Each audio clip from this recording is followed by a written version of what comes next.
जैसा कि आप सभी को पता है कि हम लोगों ने नया चैप्टर स्टार्ट कर दिया है जिसका नाम है सदिश बीजगणित वेक्टर अलजेब्रा। और इसके 2 लेक्चर ऑलरेडी हमने ले लिए हैं। पहले लेक्चर में अच्छे से हम लोगों ने इसका इंट्रोडक्शन लिया था और उसके बाद दूसरे लेक्चर में हमने इसकी जो एक्सरसाइज 10.1 थी और जो भी उदाहरण थे, एग्जाम्पल्स थे, सब कुछ अपन ने क्लियर कर लिया था लेक्चर नंबर 2 में। तो आज ये उसी के आगे का लेक्चर है, लेक्चर नंबर 3, जिसमें कि आज हम आगे के कुछ कॉन्सेप्ट्स समझने वाले हैं। चलिए देखते हैं आगे क्या कॉन्सेप्ट्स हैं इसमें, और आगे की जो एक्सरसाइज है अपनी 10.2 उसमें किस प्रकार के सवाल आएंगे और उन सवालों को कैसे हल करना है, ये भी हम आज के ही इस लेक्चर में देखते हैं कि भैया किस तरह से क्वेश्चन आएंगे या उनके लिए क्या फॉर्मूले होंगे। जो भी चीज़ें हैं सब इसी लेक्चर में हम डिस्कस करने वाले हैं आज के इस लेक्चर में। ठीक है, तो वीडियो के एंड तक बने रहेगा और जिसने भी चैनल को लाइक और सब्सक्राइब ना किया हो वो तुरंत कर ले। चलिए स्टार्ट करते हैं। तो अभी तो एक्सरसाइज से पहले मेरे को कुछ कॉन्सेप्ट्स पढ़ाने पड़ेंगे, तब जा कर के कहीं एक्सरसाइज में आपको समझाऊंगा। तो देखिए, सबसे पहले मैं आज आपको समझाऊंगा, जैसे कि मात्रक सदिश मैंने आपको पढ़ाया था। ठीक है, मैंने आपको एक चीज़ पढ़ाई थी, क्या? मात्रक सदिश। आप लोगों को याद होगा कि मैंने बताया था मात्रक सदिश जिसको अपन यूनिट वेक्टर बोलते हैं। ठीक है, जिसको अपन यूनिट वेक्टर बोलते हैं। और बेसिकली ये यूनिट वेक्टर होता क्या है कि जिसका परिमाण एक इकाई हो। ठीक है, उसको हम लोग क्या कहते थे? उसको हम लोग यूनिट वेक्टर यानी कि मात्रक सदिश कहते थे। जिसका परिमाण एक इकाई हो उसे हम क्या बोलते थे? यूनिट वेक्टर मात्रक सदिश। ठीक है, अब जैसे कि सपोज करिए मैं आपको एक चीज़ बताता हूँ कि ये कोई रेखा है, ये मान लीजिए कि ये 2 सेंटीमीटर लंबी है। ठीक है, तो यानी कि ये रेखा है, यानी कि आधे आधे टुकड़ों में, 2 टुकड़ों में है। ठीक, ये मान लीजिए ये एक है, ये एक है। ठीक है, ये एक है और ये एक है। ठीक है, अब जैसे कि मान लीजिए इसका नाम ए है और इसको मैंने दे दिया बी, इसको दे दिया सी। तो अब ये जो ए और ये जो बी है, यानी कि ए बी के बीच में कितना है? एक इकाई, मान लीजिए 1 सेंटीमीटर। तो ये क्या चीज़ है? ये क्या है? मात्रक, यानी कि मात्रक सदिश, यानी कि इसका परिमाण यानी कि इसकी लंबाई 1 है, तो यानी कि इसको हम क्या बोल सकते हैं? मात्रक सदिश बोल सकते हैं। ठीक, यूनिट वेक्टर बोल सकते हैं। अच्छा, अब मेरी एक बात समझिए। ठीक, अब सपोज करिए आप कि चलिए मैं आपको एक बड़ा सा उदाहरण लेकर के समझाता हूँ कि हम लोगों को निकालना क्या है। हम लोगों को आज एक नई चीज़ सीखना है जिसका नाम है अनुदिश मात्रक सदिश। यानी कि आपको प्रश्न में दिया जाएगा कि मान लीजिए कि कोई वेक्टर ए है, ठीक है, जिसका परिमाण 5 है। ठीक है, कोई एक वेक्टर 5 नहीं, चलिए इसका परिमाण 3 ही लेते हैं, 5 ज़्यादा हो जाएगा। कोई एक वेक्टर ए है जिसका परिमाण 3 है और आपको इसमें मात्रक सदिश ज्ञात करना है। मात्रक सदिश को अपन ए कैप से रिप्रेजेंट करते हैं, यानी कि इसको एक कैप से रिप्रेजेंट करते हैं। इस चीज़ का ध्यान रखिएगा, कहीं पर भी ए कैप दे दिया जाए आप समझिए कि अब मात्रक सदिश, कहीं कहीं पर मतलब इसको ज़्यादातर तो अनुदिश मात्रक सदिश लिख करके इसको रिप्रेजेंट करते हैं। आपको साफ साफ ऐसा नहीं, मतलब कहीं कहीं पर मात्रक सदिश बोलता है, कहीं कहीं पर अनुदिश मात्रक सदिश बोलता है, तो इस चीज़ का ध्यान रखिएगा। तो मतलब कि आपको ये चीज़ ज्ञात करनी है। ठीक है, ये चीज़ आपको ज्ञात करनी है। इसका आप ऐसे समझिए कि एक इकाई आपको निकालना है, एक पॉइंट निकालना है। ठीक, सपोज करिए मैं आपको एकदम सिंपल सा उदाहरण देता हूँ। ठीक है, कि मान लीजिए जैसे मैंने बोला इसकी परिमाण 3 इकाई है। ठीक, इसका परिमाण मैंने बोला 3 इकाई है, लेकिन अगर हमें उसका यूनिट वेक्टर निकालना है तो यानी कि हमको सिर्फ और सिर्फ कितना चाहिए? 1 इकाई चाहिए। तो 1 इकाई हमको कैसे मिलेगा भाई? 1 इकाई हमको कैसे मिलेगा? तो 1 इकाई हमको निकालने के लिए हम क्या करें कि भाई जो भी हमको वेक्टर दिया है, यानी कि जो भी हमारा ये वेक्टर है यानी कि सदिश है, सदिश से मतलब सदिश को हम इसके परिमाण से डिवाइड दे दें भाई, तभी तो हमको क्या कहते हैं? 1 इकाई मिलेगा, यानी कि तभी तो हमको 1 पॉइंट मिलेगा, तभी तो हमको 1 पॉइंट मिलेगा। मेरी बात को आप समझ रहे होंगे कि भाई हम इस वेक्टर यानी कि इस सदिश को इसके परिमाण से भाग दे दे तो हमको एक पॉइंट यानी कि एक टुकड़ा, मान लो कि जैसे देखो इसमें 3 टुकड़े हैं, ठीक, 3 टुकड़े हैं, अगर हम इसको इस 3 से डिवाइड दे देंगे तो हमको एक टुकड़ा यानी कि इतना मिल जाएगा, और यही इसका क्या कहलाएगा, यही इसका कहलाएगा अनुदिश मात्रक सदिश। ठीक है, यही इसका कहलाएगा क्या, अनुदिश मात्रक सदिश। तो ध्यान रखिएगा ये चीज काफी इंपॉर्टेंट है, और ये इसका क्या कहलाएगा, अनुदिश मात्रक सदिश। जैसे कि एक उदाहरण मैं आपको लेकर के बताता हूँ। जैसे कि देखिए, सपोज करिए कि एक वेक्टर ए है जो कि ए बराबर 5 मीटर है और ये पूर्व दिशा में है। ठीक, ये किस दिशा में है, ये पूर्व दिशा में है। तो ये क्या है, यानी कि ए बराबर 5 मीटर, ये तो क्या है, अदिश राशि, यानी कि ये तो है अदिश आपका, और ये पूर्व दिशा में ये क्या है, ये है सदिश, यानी कि इसमें दिशा दी है। तो अब जैसे कि इसमें आपको क्या निकालना है कि भैया, इसमें आपको निकालना है कि अनुदिश मात्रक सदिश निकालना है। ठीक है, आपको क्या निकालना है, एक मिनट, यहाँ पर मैंने एक मिस्टेक करी थी कि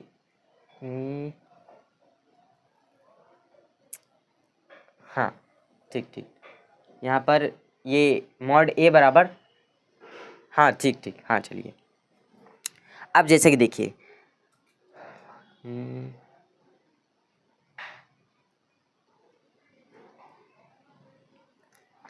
अब जैसे कि यहाँ पर मैंने क्या बोला कि ए बराबर 5 मीटर है और ये पूर्व दिशा में, ये क्या है, सदिश है और ये अदिश है। इसमें अगर आपको मात्रक सदिश निकालना है तब आप क्या करेंगे कि ये डिवाइड बाई ये, ठीक है, इसको आप डिवाइड देंगे किससे, इसके परिमाण से। ठीक, इसका परिमाण कैसे निकालेंगे आप इसका परिमाण निकालिए। ठीक है, इसका परिमाण निकाल करके आप इसको इसी से भाग दे दीजिए। ठीक है, आप इसका परिमाण निकाल करके आप इसको इससे भाग दे करके देखिए। ठीक, आपको मिल जाएगा आसानी से। ठीक है, चलिए तो अब आगे की एक चीज़ देखते हैं। ठीक, चलिए अब मैं आपको मात्रक सदिश तो मैंने समझा दिया है। जैसे कि इसका आप निकालेंगे तो क्या आ जाएगा भाई, ये आपका आएगा, ए तो 5 ऊपर रहेगा, इसको निकालेंगे तो ये 25 आएगा, ये आएगा 1/5, यानी कि 1/5वां हिस्सा, 1/5वां हिस्सा जो भी होगा, 1/5वां हिस्सा वही इसका मात्रक सदिश कहलाएगा। ठीक है, मान लीजिए कि ये कोई रेखा है जिसके 5 टुकड़े, 1 2 3 4 5, 5वां टुकड़ा यानी कि 1/5वां, यानी कि 1/5वां कोई भी इसमें से 5वें में से एक टुकड़ा ले लीजिए, वो एक इकाई होगा, वही इसका कहलाएगा क्या, मात्रक सदिश कहलाएगा। ठीक, बहुत सिंपल सा उदाहरण है, कोई डाउट नहीं होना चाहिए इसमें। अब अपन एक नया टॉपिक सीखते हैं, नई चीज़, मतलब नया टॉपिक क्या, नई चीज़ कुछ भी नहीं है, वो मैं इसको इरेज कर दे रहा हूँ। ठीक है, चलिए ठीक, तो हम पहले डायग्राम बना लेते हैं। ये तो आप लोगों को पता है कि ये एक्स अक्ष है, ये वाई अक्ष है, जेड अक्ष तो मतलब कि ये 3D में होता है, मतलब ये ऐसे निकलेगा, लेकिन अब नहीं बन पाएगा, तो ये हो गया एक्स वाई, और तीसरा क्या, जेड अक्ष हो जाएगा। ठीक, तो देखिए अब ये क्या, एक मिनट, हाँ, ये एक्स वाई जेड है, ये 3 अक्ष बने हैं। अब इसमें से अपन, ये मध्य बिंदु ओ है।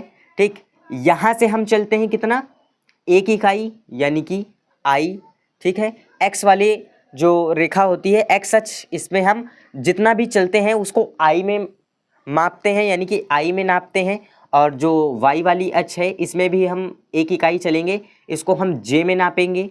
ठीक है, यानी कि अगर हमने लिखा है कि 2J, तो इसका मतलब है, जे का मतलब है कि हम वाई अक्ष की दिशा में 2 कदम चले हैं। ठीक, वाई अक्ष की दिशा में 2 कदम। अब हम जेड अक्ष की दिशा में कितना कदम चलेंगे, इसको हम रिप्रेजेंट करते हैं के से। तो यानी कि ये तीनों क्या है कि आई जे के बराबर 1 1 है। तो यानी कि इनके जो परिमाण होंगे, यानी कि परिमाण भाई जब 1 1 चला है तो इनका परिमाण 1 होगा। ठीक है, आई जे, एक मिनट के लिख दिया मैंने, आई जे के ये कितना होगा 1। भाई जब हम एक ही कदम चले हैं, 1 का वर्ग करेंगे तो 1 ही आएगा। ठीक है, ये क्या है, एक्स की दिशा में मात्रक सदिश। तो भाई इन सब की दिशा में मात्रक सदिश आप निकालेंगे। भाई मात्रक सदिश क्या होता है, 1 इकाई। तो भाई जब हम 1 इकाई चलेंगे तो चलो मैं लिख भी दे रहा हूं कि एक्स की दिशा में मात्रक सदिश हमने कितना चला, मात्रक सदिश 1 इकाई। और यही तीनों के लिए हो जाएगा, यही आप तीनों के लिए लिख लीजिए, y की दिशा में भी यही, z की दिशा में भी यही। ठीक, इतना चीज़ क्लियर है। और अब हम इसके आगे का जो मेन कॉन्सेप्ट है उसको अब हम लोग समझते हैं, यानी कि जिसको बोलते हैं क्या, स्थिति सदिश। ठीक है, जिसको हम लोग बोलेंगे क्या, स्थिति सदिश। अब मेरी बात को थोड़ा सा आप लोग ध्यान से समझिएगा कि स्थिति सदिश होता क्या है। ठीक है, स्थिति सदिश को इंग्लिश में बोलते हैं पोजीशन वेक्टर। ठीक है, पोजीशन वेक्टर। चलिए मैं आपको समझाता हूँ एकदम अच्छे से कि पोजीशन वेक्टर होता क्या चीज़ है। ठीक है, पोजीशन वेक्टर होता क्या चीज़ है, इसको मैं इरेज कर रहा हूँ। ठीक है, अब मैं आपको स्थिति सदिश यानी कि पोजीशन वेक्टर समझाता हूँ कि क्या होता है। देखिए देखिए, सपोज करिए कि ये डायग्राम है। ठीक है, ये 3D में है और आपसे बोला जाए कि यानी कि देखिए, पहले तो चीज़ इसको भी मैं पूरा इरेज कर दे रहा हूँ, 1 मिनट।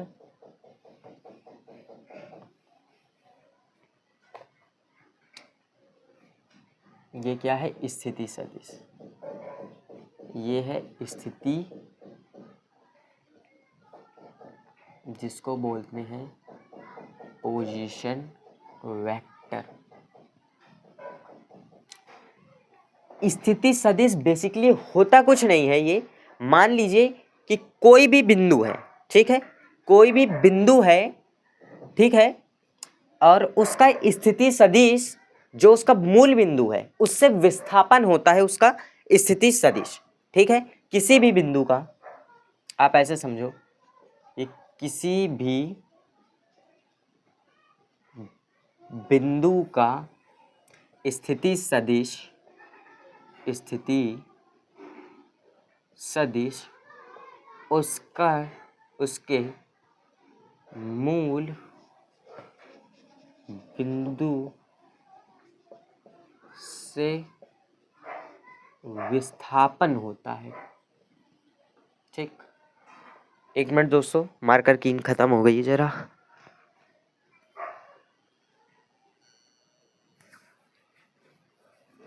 चलिए ठीक है दोस्तों, तो हम कहाँ पर थे, हमने ये एक्स वाई जेड ये अक्ष बनाए हैं, मतलब कि ये 3D है। आप ऐसा समझिए कि ये 3D में है। अब देखिए, 1 मिनट, इन पॉइंट्स को हटाते हैं, अब एकदम अच्छे से कॉन्सेप्ट्स को समझते हैं हम लोग, जो कि हमें समझना है।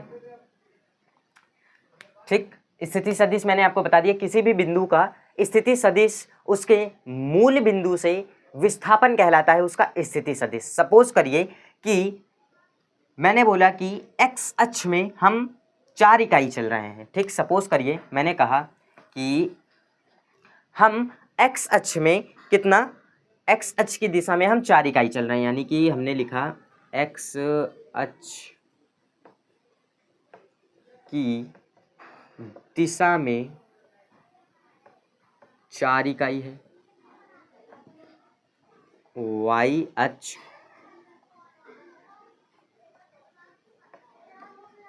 की दिशा में 2 इकाई है।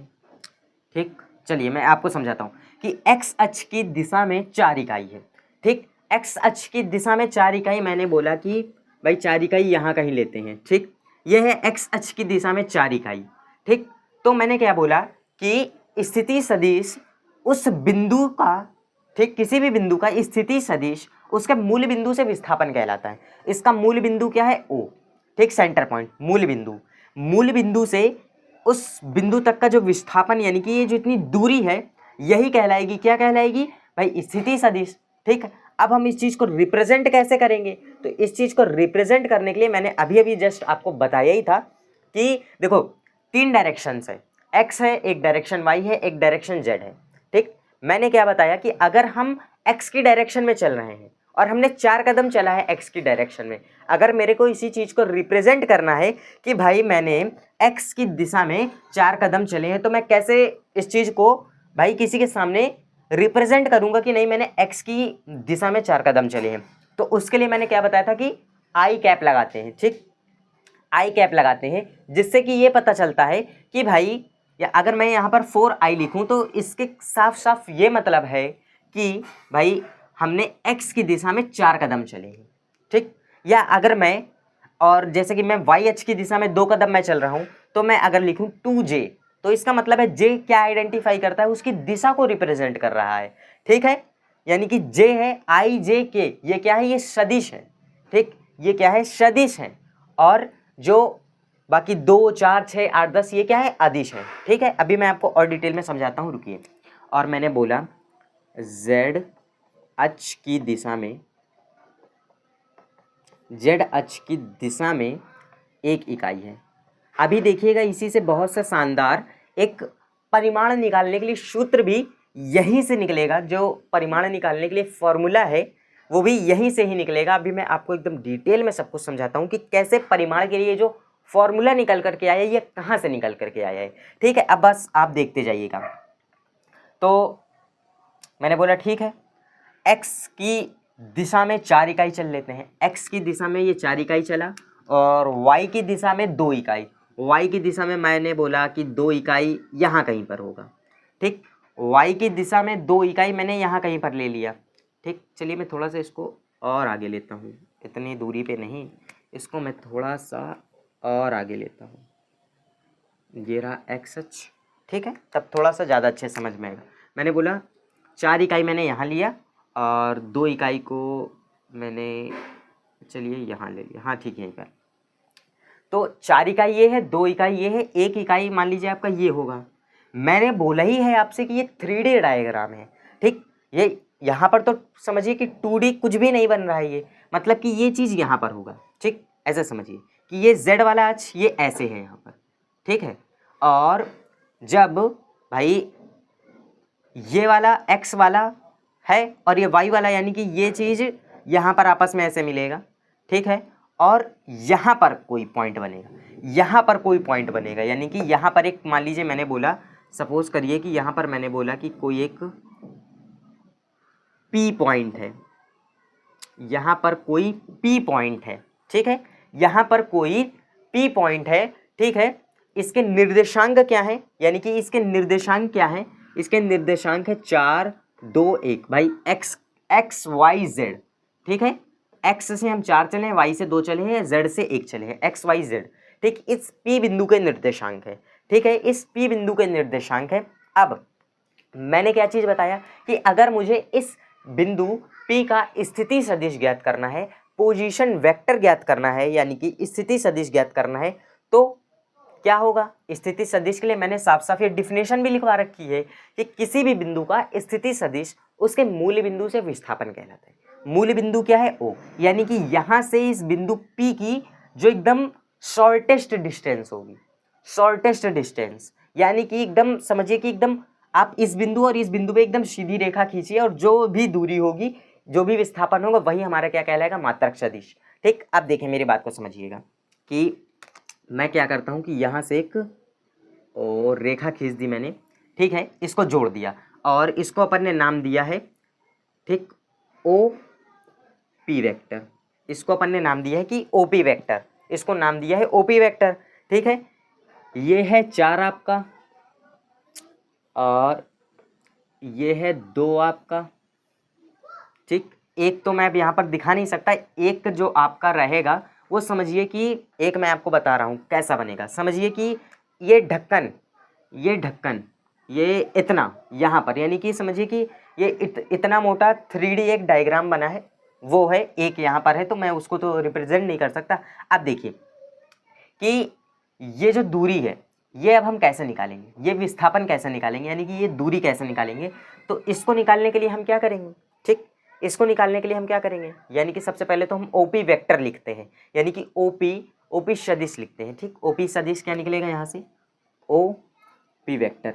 तो मैंने अभी अभी आपको बोला है भाई, अगर हम एक्स की दिशा में 4 कदम चले हैं तो उसको किससे रिप्रेजेंट करेंगे, 4i से। तो यानी कि हम इसको लिखेंगे 4i कैप प्लस फिर क्या है 2j कैप प्लस के में 1 चले हैं तो k कैप, ठीक।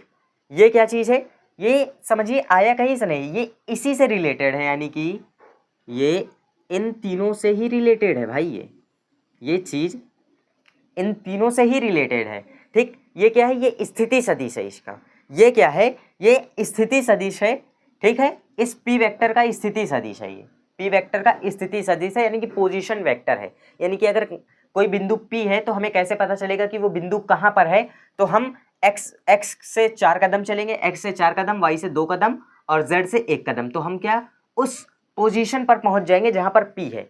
अब इसके बीच की दूरी यानी कि हमें विस्थापन निकालना है, तो उसके मूल बिंदु से विस्थापन यानी कि स्थिति सदिश, तो हमें मूल बिंदु से विस्थापन निकालना है, जो कि हमें काम की चीज है। तो हम ओपी मॉड जो कि विस्थापन, यानी कि अब हम ओपी मॉड निकालेंगे, वो कैसे निकलेगा, वो निकलेगा x2 माइनस x1 का square plus y2 minus y1 का square plus z2 minus z1 का स्क्वायर, और ये लगेगा पूरे में रूट, ठीक है।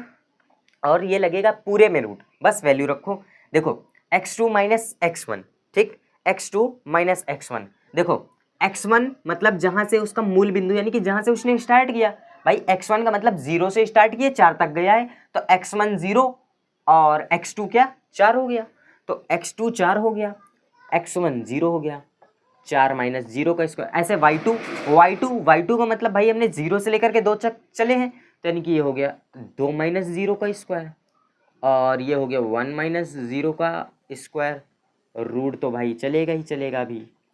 तो भाई ये 4 माइनस 0 यानी कि 4 में से 0, 2 में से 0, यानी कि कोई डिफरेंस नहीं, तो आप इसको सिंपली लिख सकते हो 4 का स्क्वायर 2 का स्क्वायर प्लस 1 का स्क्वायर, रूट तो चलेगा ही चलेगा, और ये इक्वल भी चलता जा रहा है, तो यानी कि 4 का स्क्वायर भैया क्या हो जाएगा, 4 का स्क्वायर 2 का स्क्वायर 1 का स्क्वायर, तो ये क्या हो जाएगा 16 प्लस 4 प्लस 1, तो फाइनली ये आपका आ जाएगा क्या 21, यानी कि ओपी वेक्टर का परिमाण आपका क्या आ गया है, परिमाण कह लीजिए विस्थापन कह लीजिए, बात वही है, परिमाण विस्थापन एक ही बात है।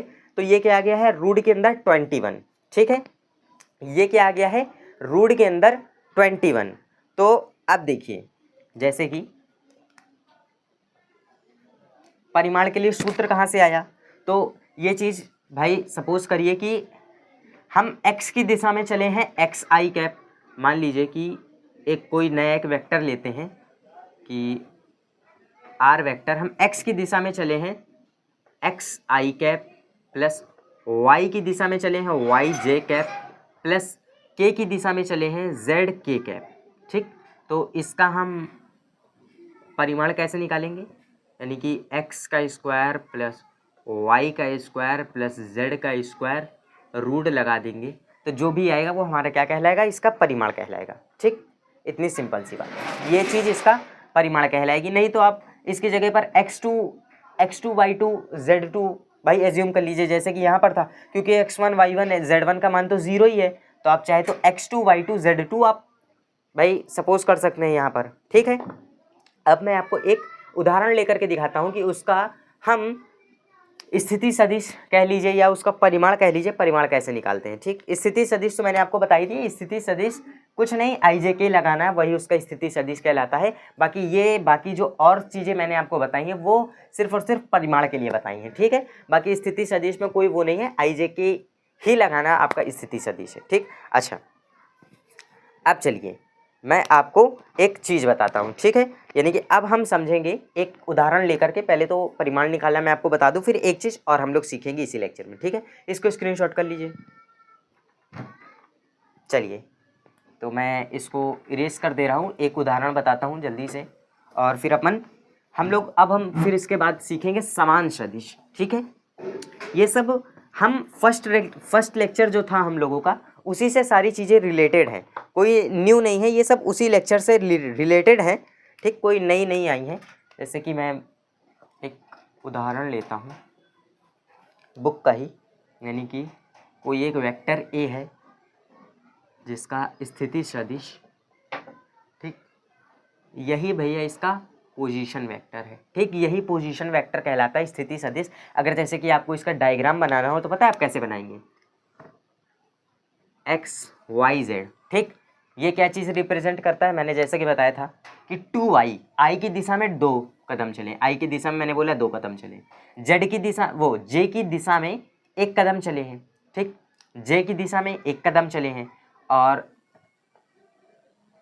यानी कि जे की दिशा में माइनस का 1 कदम चले, यानी कि ये नीचे हो जाएगा, ठीक।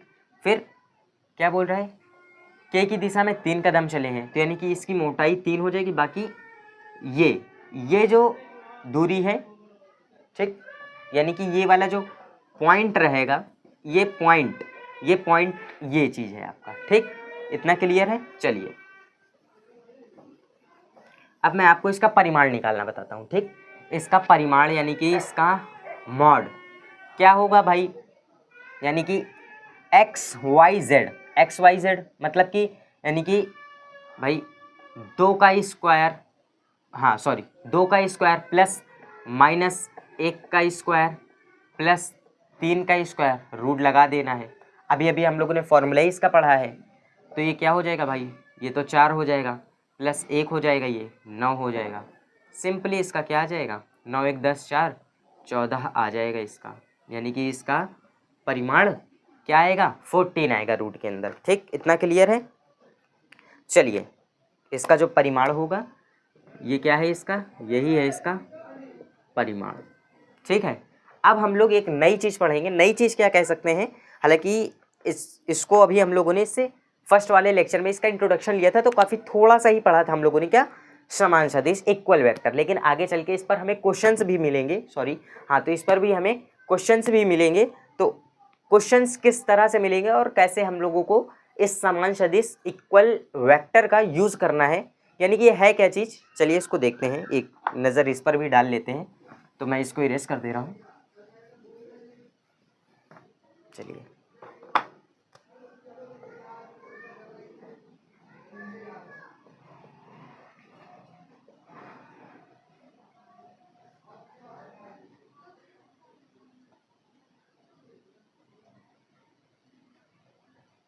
इक्वल वेक्टर, तो ये चीज़ तो अपन ने इंट्रोडक्शन में भी समझी थी कि दो वेक्टर तभी समान कहलाए जा सकते हैं जब उनका परिमाण दिशा दोनों समान हो। तो ये 2 वेक्टर अपन ले लिए हैं जो कि समान सदिश हैं, ठीक, जो कि समान सदिश हैं, जिसमें से हमें इस वेक्टर ए का स्थिति सदिश पता है, यानी कि इस वेक्टर ए का आपको स्थिति सदिश पता है, ठीक, जो कि है क्या, मान लीजिए 2i कैप प्लस का 3j कैप और प्लस का 6k कैप, यानी कि ए का आपको पता है और बी का आपको नहीं पता है, ठीक। बी का आपको नहीं पता है तो हम उसकी जगह एक्स वाई जेड एज्यूम कर ले रहे हैं, यानी कि अपन ने कहा कि x i cap plus Y J cap plus Z k cap, ठीक। तो अब हमको एक्स वाई जेड के मान चाहिए, क्योंकि हमें तो पता नहीं है। अब मेरी बात को समझिएगा, यानी कि हम दो सदिशों को समान तभी कह सकते हैं, हम तभी कह सकते हैं जब परिमाण दिशा दोनों बराबर हों। तो हम क्या करेंगे कि इस वेक्टर ए को वेक्टर बी के बराबर रखेंगे, ठीक। और फिर देखते हैं क्या होता है। तो वेक्टर ए क्या है आपका 2i कैप प्लस का 3j कैप प्लस का 6k कैप, और ये हो गया क्या, ये xi cap plus yj cap, ठीक है, प्लस का zk कैप। तो आई वाला मतलब आई कैप के बराबर रखो, जे कैप के बराबर रखो, के कैप के, यानी कि ये हो जाएगा क्या 2 बराबर x के, और ये हो जाएगा क्या 3 बराबर y के, ये क्या हो जाएगा 6 बराबर के। ओ हाँ, ओ सॉरी, यहाँ पर z होगा। तो आपको सिंपली आप देख रहे हो कि यानी कि भाई अगर ये दोनों बराबर है, ठीक, सब मेरी सिंपल सी बात समझो, अगर ये दोनों बराबर हैं तो इनके परिमाण तो समान होने ही है, यानी कि अगर इसमें भी x का मान 2 है तो इसमें भी x का मान 2 ही होना चाहिए, ठीक। यानी कि समझो अगर इसमें 2i है तो इसमें भी 2i ही होना चाहिए, ठीक, 4i नहीं होना चाहिए, ठीक है। तभी हम दो सदिशों को समान कह सकते हैं, समान सदिश। तो आप लिख सकते हो कि आप ऐसे लिखो इसको, अतः x बराबर 2, y बराबर 3, z बराबर 6, काम खत्म। बस इतना सिंपल सा काम था, और इस पे आगे चल के मैं आपको क्वेश्चंस भी करवाऊंगा, ठीक है। इस पे मैं आगे चल के आपको एक क्वेश्चन भी करवाता हूँ। तो जैसे कि मैंने अभी इससे पहले परिमाण वाला एक उदाहरण करवाया था, तो एक उदाहरण मैं और करवाता हूँ इस समान सदिश के लिए, ठीक है। चलिए मैं एक समान सदिश के लिए भी उदाहरण करवा देता हूँ। तो समान सदिश के लिए मैं एक उदाहरण करवाता हूँ। चलिए, तो एक उदाहरण नंबर 4 है, बुक में देखिएगा आप। x y तथा z के मान ज्ञात कीजिए। x y z के मान ज्ञात कीजिए।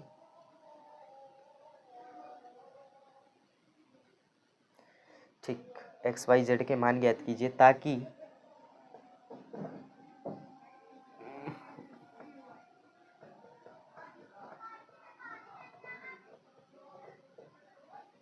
सदिश a बराबर एक्स आई कैप प्लस का 2j कैप प्लस का एक मिनट जेड के कैप है क्या, हाँ जेड के कैप। 1 मिनट दोस्तों, बस इस प्रश्न को मैं नोट कर लूँ। और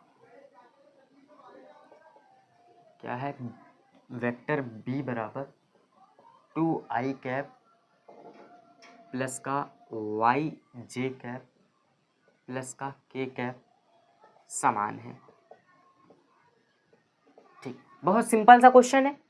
जैसा कि मैंने बताया, दो सदिश तभी समान कहलाए जा सकते हैं जब उनके दिशा परिमाण दोनों बराबर हों।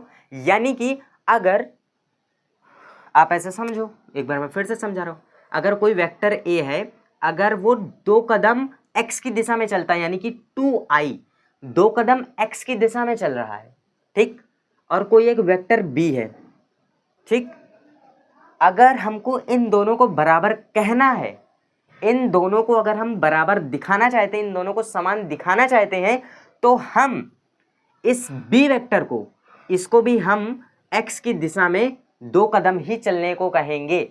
तभी हम कहेंगे कि ये वेक्टर ए वेक्टर बी बराबर है, ठीक। अब समझो कि जैसे फिर इसने कहा कि भाई 3 कदम जे की दिशा में चल रहे हैं और प्लस 6 कदम के की दिशा में चल रहे हैं, यानी कि वाई एच की दिशा में 3 कदम, जेड एच की दिशा में 6 कदम। तो इसको भी उतना ही चलना पड़ेगा, इसको भी उस दिशा में उतना ही चलना पड़ेगा, तभी हम दोनों को समान कह सकते हैं। सिंपल सी बात है। तो भाई ये भी 3j हो जाएगा और ये भी 6k, तब ये जाके बराबर कहलाएंगे। बस सिंपल सी बात है। तो हमें सिंपली यहाँ पर करना कुछ नहीं है, यही चीज़ हमें भाई आमने सामने रखना है और साफ साफ हमें एक्स वाई जेड तीनों की वैल्यू मिल जाएगी। इससे पहले मैंने एग्जांपल में जो बताया था वो एक्स वाई जेड लेट करके बताया था। इसमें क्या है, किसी में एक्स गायब है, किसी में जेड गायब है, किसी में वाई गायब है, तो कोई दिक्कत नहीं। चलिए मैं बताता हूँ। तो हम सबसे पहले तो आप लिखोगे कि दिया है, क्या चीज़ दिया है, वेक्टर ए बराबर दिया है आपको x i cap 2j cap plus का z k cap, vector b दिया है 2i cap y z cap plus का के कैप। तो दोनों सदिश कब बराबर कहलाए जाएंगे, यानी कि वेक्टर ए वेक्टर बी बराबर, दोनों को बराबर रखते हैं, यानी कि x i cap 2j cap plus का जेड के कैप बराबर 2i कैप प्लस का वाई जे कैप प्लस का के कैप। ठीक, तो क्या करना है भाई अपने को, भाई अपना पुराना काम, भाई आई वाला आई वाले के बराबर रखो, जे वाला जे वाले के बराबर रखो, के वाला के बराबर रखो। तो x बराबर 2, ठीक, और जे वाला जे के बराबर रखोगे तो जे से जे तो खत्म, बचेगा क्या, y बराबर 2, y बराबर 2, के वाला के बराबर रखो तो z बराबर, यहाँ पर के से के खत्म, यानी कि z बराबर 1। ठीक, क्या आएगा, x बराबर 2 है, y बराबर भी 2 है, z बराबर भी 1 है। आंसर जो है 100% करेक्ट है आपका। यही आपका x y z तीनों के मान होंगे और यही आपका फाइनल आंसर है। ऐसे ही आपको प्रश्न मिलेंगे जिसमें जो समान सदिश वाले हैं, एक प्रश्न और है इसमें a और b के। अच्छा ठीक, हाँ, एक अगला प्रश्न है कि आपको दिया है कि कोई एक वेक्टर ए है वेक्टर बी है, जिसमें कि आपको बोल रहा है कि उन दोनों के परिमाण बराबर हैं या नहीं, और क्या सदिश वेक्टर ए और वेक्टर बी समान है। तो इसमें आपको कुछ नहीं करना है, जो चीज़ बोल रहा है, जो कंडीशन बोल रहा है, एक बार रख करके देखो, एक बार उनका परिमाण देखो बराबर है या नहीं, एक बार उन दोनों को ही देख लो बराबर है या नहीं, सिंपल सा काम है। तो साफ साफ इसमें तो ये तो दिख ही रहा है, उदाहरण है इसमें, हमें लग रहा है 5वां नंबर का उदाहरण है। ठीक, तो आप देखिएगा कि भाई साफ साफ दिख रहा है, ये आई बी वाला वेक्टर आई की दिशा में 2 कदम चल रहा है, ए वाला वेक्टर आई की दिशा में 1 कदम चल रहा है, बराबर ही नहीं है। तो यानी कि वेक्टर ए और वेक्टर बी तो बराबर नहीं है, लेकिन आप उसका परिमाण, उसका मॉड आप निकाल करके देखना दोनों का, और मॉड अगर इक्वल आ जाता है तो आप सिर्फ और सिर्फ मॉड को इक्वल दिखा देना, बाकी आप उसको ऐसे ही छोड़ देना। ठीक है, चलिए, तो आज के लेक्चर में दोस्तों इतना ही रखते हैं, मिलते हैं नेक्स्ट लेक्चर में। और आप लोग एक काम करिएगा कि जैसा कि मैंने आज के लेक्चर्स में आपको अनुदिश मात्रक सदिश निकालना समझा दिया है, तो आप अनुदिश मात्रक सदिश निकाल करके देखिएगा, इसकी प्रैक्टिस करिएगा। उदाहरण नंबर 6, उदाहरण नंबर 7, ठीक है, इसको आप लोग अच्छे से कर लीजिएगा। मैं आपको लिख भी दे रहा हूँ यहाँ पर, होमवर्क उदाहरण नंबर 6, उदाहरण नंबर 7, ठीक, ये 2 कर लीजिएगा आप लोग। ठीक है, बाकी मिलते हैं नेक्स्ट लेक्चर में। नेक्स्ट लेक्चर में अपन नया कॉन्सेप्ट सीखेंगे, सदिशों का योगफल। ठीक है, काफ़ी बढ़िया सा कॉन्सेप्ट है सदिशों का योगफल। फिर हम एक अदिश का सदिश गुणन सीखेंगे, फिर हम एक सदिश के घटक सीखेंगे, अदिश घटक, सदिश घटक क्या होता है, दिक अनुपात, दिक कोसाइन, काफ़ी सारे कॉन्सेप्ट्स हैं जिनको हम नेक्स्ट लेक्चर में सीखेंगे। आज के लेक्चर में इतना ही रखते हैं, मिलते हैं नेक्स्ट लेक्चर में, तब तक के लिए थैंक यू दोस्तों।